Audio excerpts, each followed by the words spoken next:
we're going to have a short demonstration by Marcus Shingles, who's the co-founder of Exponential Destiny, about the metaverse on headsets. This is like one of the most exciting sessions, right? This metaverse experience was created by teams of young people aged 14 and above from over 70 countries around the world, and they're participating in a global competition on metaverse for SDGs. The competition was launched in 2022 in Kigali, not so long ago, at ITU's Generation Connect Global Youth Summit at the World Telecommunication Development Conference. And it's called the Metaverse for SDGs Global Prize and VR Competition.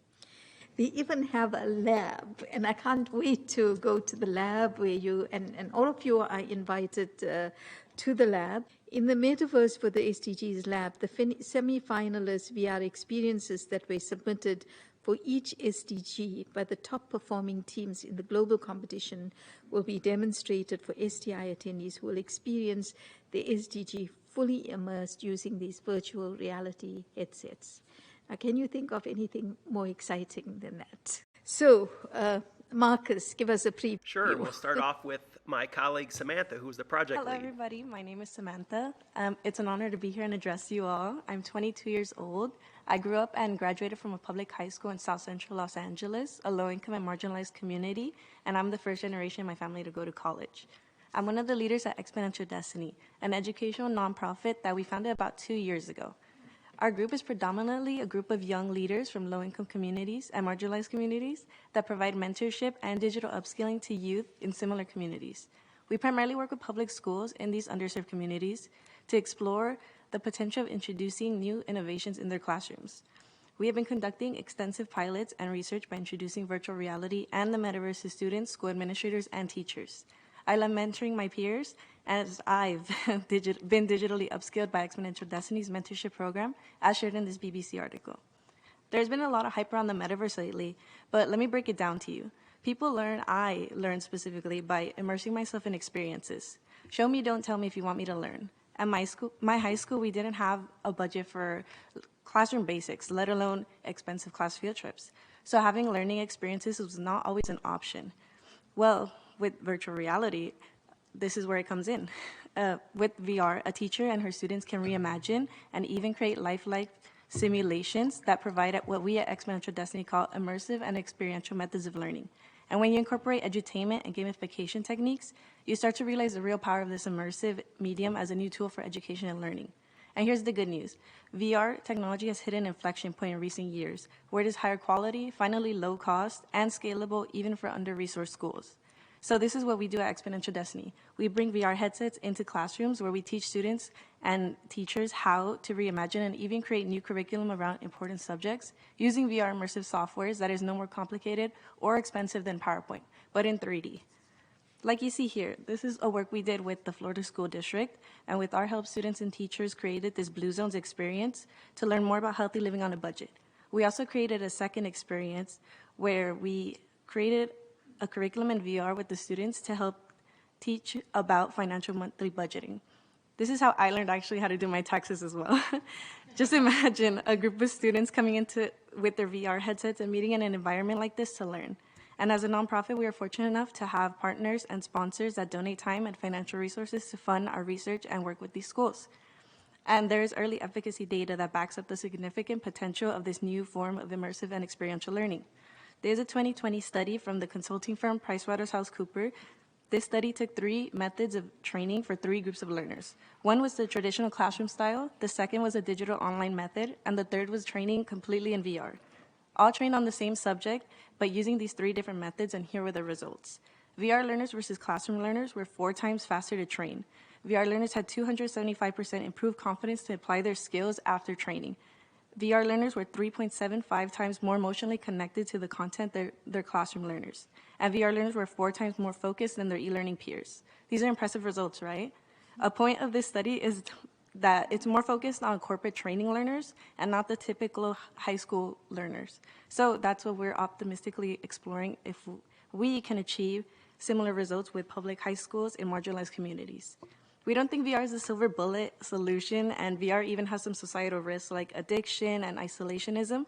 However, we simply feel it's a new powerful innovation and tool for teachers with real potential to impact and progress SDG number 4, quality education.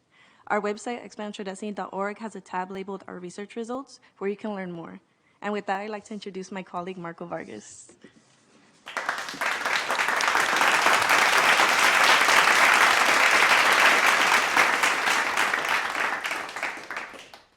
Hello, everyone. Thank you, Samantha.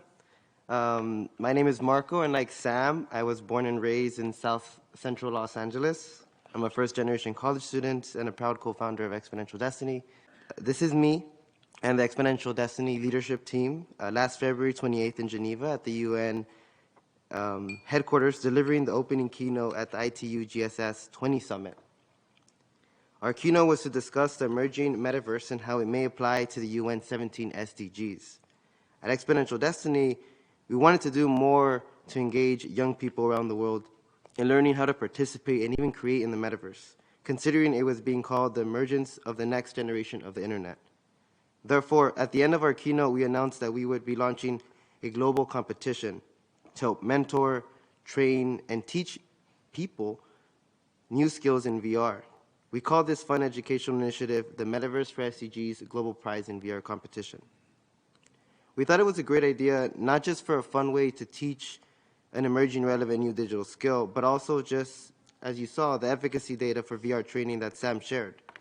Imagine if this immersive and experiential learning approach was applied to the 17 SDGs.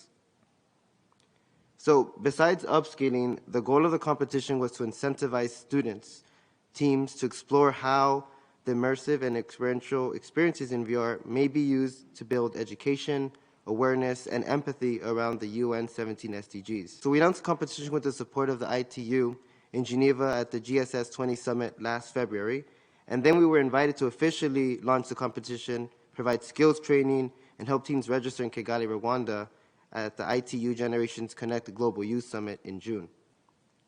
After the launch, we then held bi-weekly training webinars for 8 months straight, open for free to all registrants, which ultimately turned out to be over 1,200 individuals representing more than 70 countries. For these training sessions, we leveraged our ecosystem of experts covering an array of relevant topics, from technical skills, storytelling in VR, and design thinking techniques in VR. For example, on one webinar, we had our friend from Stanford University, who is an expert on social and emotional learning in VR, and they shared how to use VR to build empathy. This past March, team submissions were due, and now we are in the judging and evaluation phase of the competition. The structure and rules of the competition were pretty straightforward, as we tried to make it easy for anyone to participate. Anyone in the world could easily register to compete in one of 2 age categories. Registered individuals needed to form a team of between 2 to 6 people, and the top performing team for each SDG were eligible for a prize cash award. We're very fortunate enough to have a group of great sponsors who collectively donated up to $200,000 to help fund this entire initiative and prize purse award. Well, after nearly a year, the global competition is coming to an end, and we had a lot of fun and feel that we met our goals for this initiative. To share more about the current status and the results of the competition, I'd like to introduce my co-founder at Exponential Destiny, Marcus Shingles.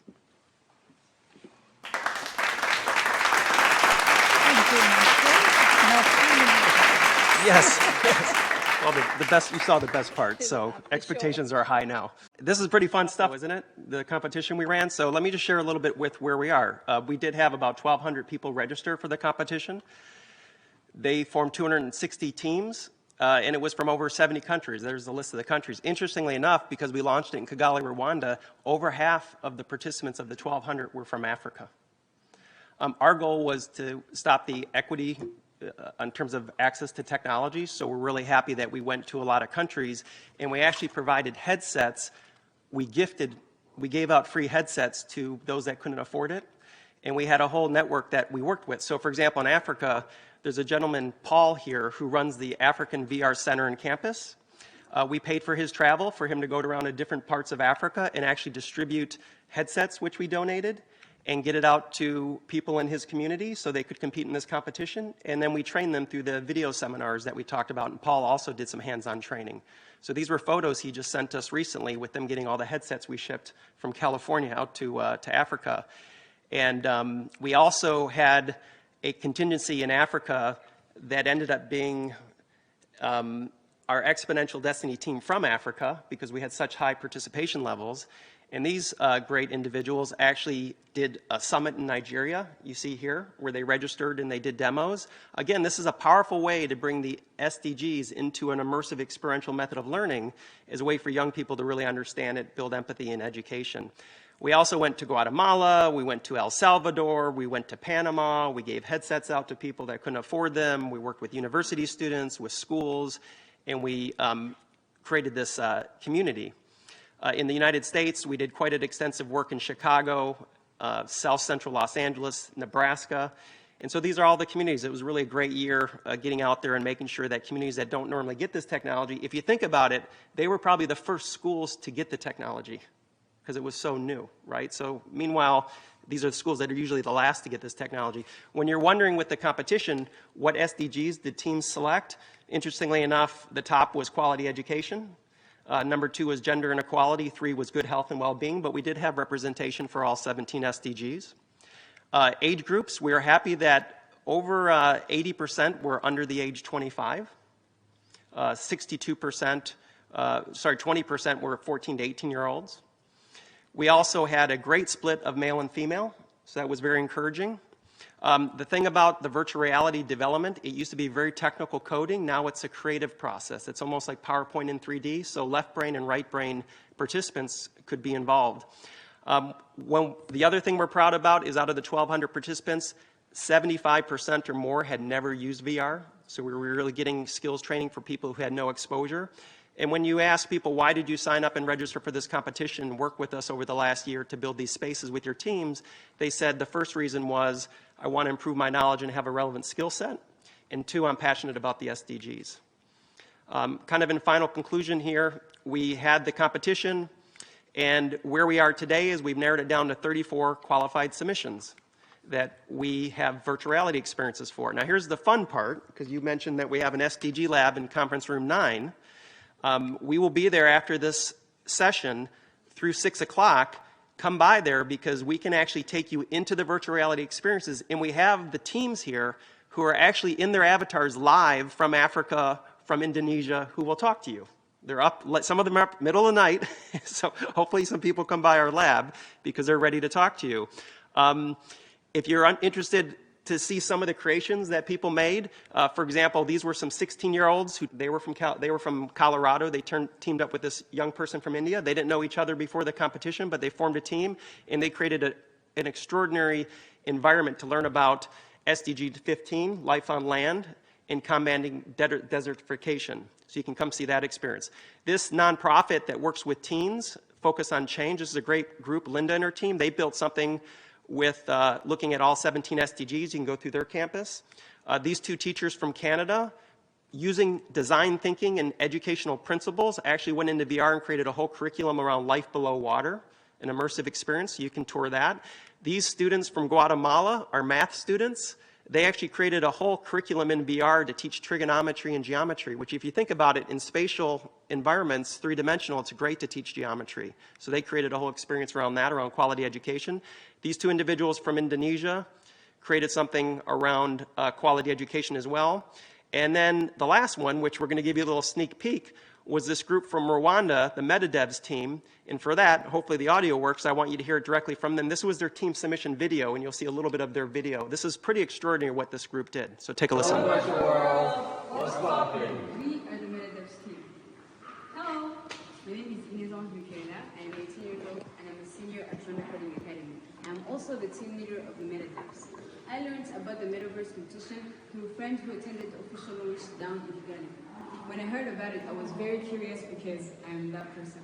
Hello, my name is Vivian Bushima. I'm aged 18 years old. I'm a senior software engineering student at Rwanda Coding Academy. Last year, when Exponential Destiny team came to Rwanda, Kigali, it's when I get much interested in it.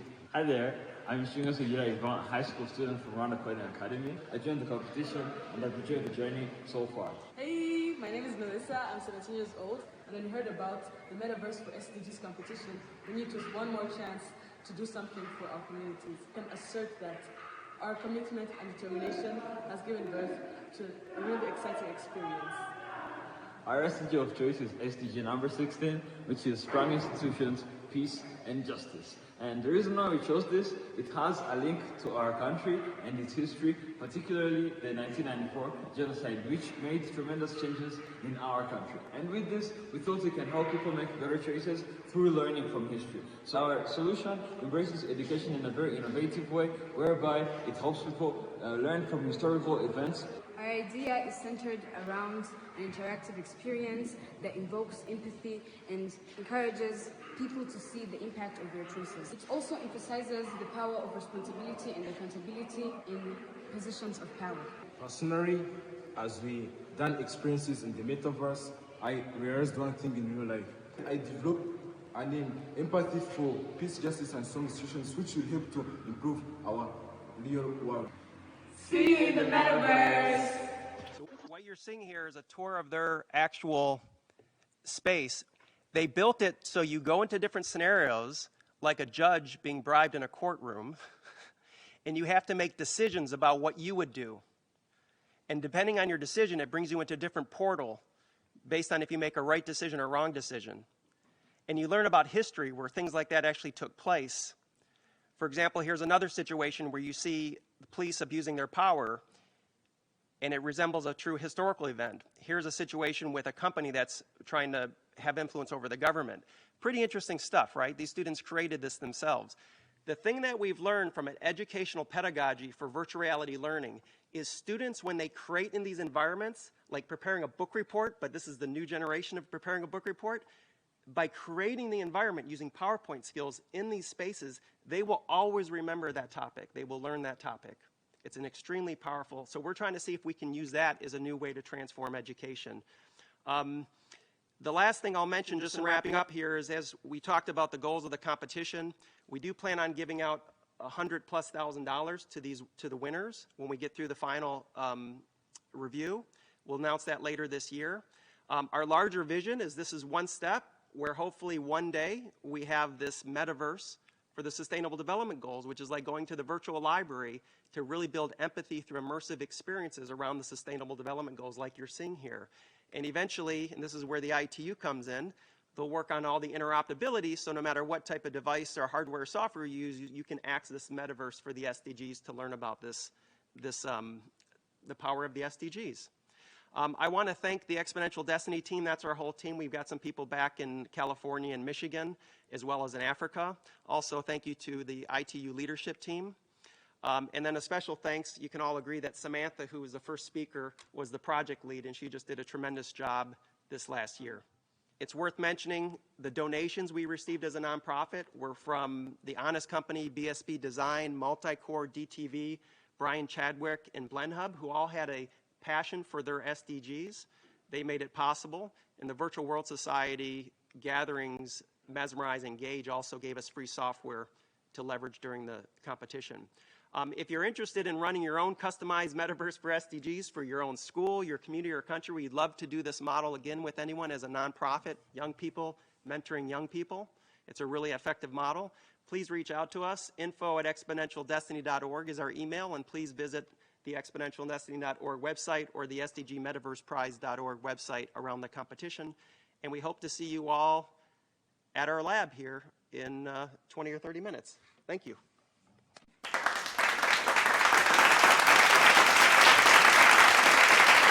Thank you very much, Samantha, Marco, and also Marcus. I think, when I entered the STI forum earlier this week, I actually was thinking about connectivity as a basic human right, not a luxury anymore. And then when I look at the metaverse interaction and preview that we got, it reminds me that one of the bigger challenges we have in the 17 SDGs is that of quality education, SDG 4. And we can see both from the evidence you've provided and the data, particularly in Samantha's presentation, how we can leapfrog a whole range of issues. When we think about young people, we're also seeing a huge epidemic of mental health challenges and issues. We can see how this is also helping with that, keeping connected. And for me, it's like, wow, mind-blowing hope for the present and the future. And it kind of leaves me a lot more optimistic that with this type of partnerships and collaborations, we can really leapfrog ourselves to getting that SDGs back on track. Can I share with you one final point on that? Sure. The most endearing thing we saw from our research is teachers in public schools in low-income communities, this was a really tough job, saw this and they said, I'm excited about teaching again because I'm going from a mindset of scarcity, no resources to teach, to build curriculum, to be creative, to a mindset of abundance, where I can get and use PowerPoint skills with my students to create new curriculum and new educational pedagogies. So to hear teachers in the profession say, I'm revigorated and enthused and optimistic about the profession again because I see an opportunity to have more resources to teach in ways I never thought I could, that was really special to us to see that type of reaction. Thank you. Wonderful. So I think, that's such a foundation, the quality education for everything we do. And to see this already happening, not just the quality education, but also to see how some of these promises of the technologies are being realized across the SDGs. My take home from this is that, we've learned over decades, if not centuries, that when you do a top-down approach, that thing never trickles to the bottom.